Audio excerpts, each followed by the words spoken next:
Well, good evening. I secretly annoy myself for recording these so late. It's currently 10 p.m. on the day this is supposed to go up. But it also makes me feel like we've just been on a lot of sleepovers together. You know, when you just like stay up with your friend and you talk shit with them? It feels incompetent, yet intimate. So today is day 20, we are halfway through, and today I'm answering the question from Just a Big Violin, who asks, what's the attribute you value most in other people? Heart, heart? Heart, heart. Well, Violin, I've thought about this quite a lot, and it links into a conversation I was just having in the pub, and I was in the pub instead of filming this video, so one, now you get me, but with added alcohol, but on the plus side, you get a more layered answer to this question. So I think that my answer is I value the lack of attributes in somebody. Not that people don't, it's not that I don't want people to have attributes, it's that they're willing to give those up, and I think that is an attribute in itself. For instance, I was just listening to a podcast on the way home called Code Switch, and it was an episode about being woke. Now, I've been told by many people, as I had preempted myself, that I should never use the word woke. I am far too old for that. And while it's weird that I work in some industries currently where I'm probably one of the most woke, I actually find that disturbing that I'm the most woke, because I really think I'm not. It got me thinking about a conversation I was just having in the pub about how fast cultures have changed and how little, you know, like when I talk about myself as a millennial, I don't think I can talk for people more than 5 years younger than me. I'm 26 at the moment, and I think I'm in a weird generation because I really do remember life without the internet. Does anybody remember Encarta? Encarta was a program you bought on a CD-ROM and you installed it into your computer, and it was kind of like Wikipedia before Wikipedia, but it was a static thing that you had to purchase for it was really expensive, and then you could look up anything you wanted. It was like a dictionary but digital. It was insane. I was talking to my friend in the pub about how differently we got to interact with social media when we were younger. So I remember having a computer when I was there was access to the internet when I was about 14, but it was only from my hallway, and I was being surveyed all the time, and there wasn't really that much on the internet anyway. I only got my first own personal computer when I was 20, I think. And I know in terms of other people that's crazy, but being 19 or 20, that was the first time I had access to the internet in private. And I realise even now, sitting here, that makes me sound old. I also didn't really grow up with social media. I had a Facebook presence from the age of maybe 17, 16 up.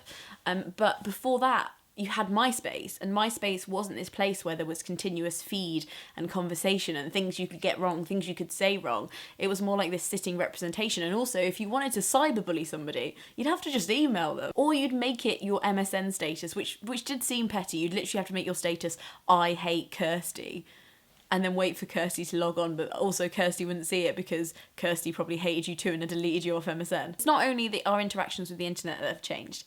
I also remember, and trigger warning for homophobia, but I also remember there was a hugely popular song in my school that was just deemed just hilarious. There was nothing, I remember there not being that much rhetoric about how wrong it was. It was just this funny thing that people sung and other people were like, ooh, and it went, 'cause you're a homosexual, no dick, no balls, no testicles, the only thing you wear is on your head right here, 'cause you're a homosexual, etc. And I was thinking about that the other day, and I remember it's so hard, but I remember not really reacting to it in the way that I would have now, or I hope that people my age would have now. I went to a school where the person who was supposed to be running our PHSE, Personal, Social and Health Education class, a lot of them didn't really want to teach about homosexuality because they didn't think it was okay. So we had to have a teacher who did think it was okay to come in and teach us that lesson specifically. Again, I'm sitting on the fence between something that was obviously on the way to changing, in that they allowed us to learn about homosexuality. It was also tepid and rationalised in a different way to heterosexuality, and ring-fenced in this way that was kind of well, if you must. And I think it's really easy to get caught up in this thing where when I tweet something, loads of people favourite it, and when I make a shit video, a lot of people can still go, that's great, which is good, thank you guys, thank you. But it means that I'm in this echo chamber of praise, when actually I really have to remember my age and how wrong it's possible for me to get things. And when I think about an attribute that I'm trying to value in myself, it's that it's being willing to accept that one of my attributes might be being shit, not seeing my own privilege, enacting my privilege in the completely wrong way.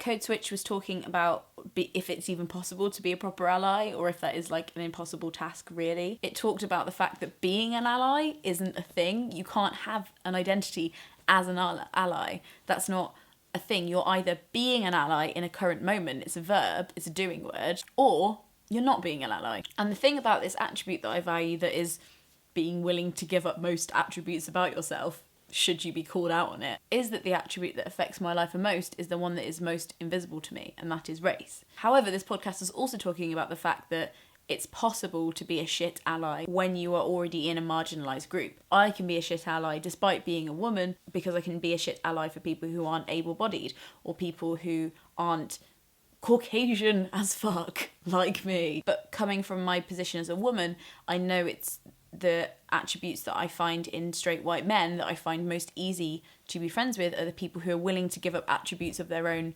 self. So people who are willing to accept that their masculinity might be a construct, people who are willing to accept that their view of what discrimination in the workplace looks like might be a little bit skewed. My favourite thing about people's personhood is their willingness to give it up. My favourite thing about people's personhood is their willingness to admit that that is fluid.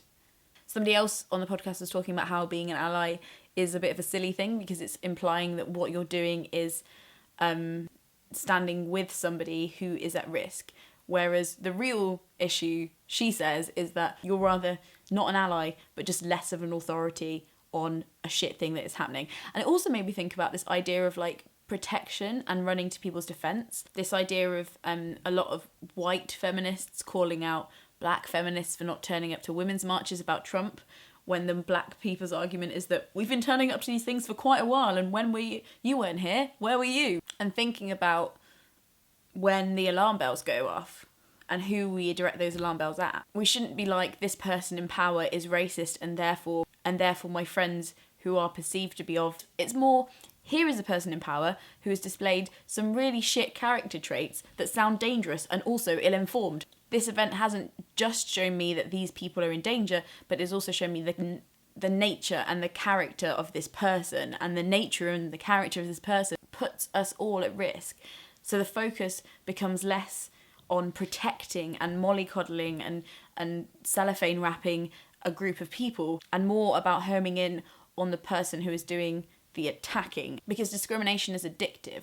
Once you file away one type of person, how long does the filing go on for? Before you have a forest of cabinets in a huge shrine the size of fucking Paper Chase, full of categories and people who aren't allowed. What's the attribute you value most in a person? I think it's a really, really good question. Do you consider yourself woke? Is probably another good question. I definitely don't. And also, the idea of woke is just it's this thing, this badge that you can achieve, and then you're like, yep, woke now. Whereas it's the act of being awake, right? You have to keep yourself awake. It's being aware. It's not really knowing. It's just being aware of all the things that you don't know. Discussion. I am making 40 videos in Lent.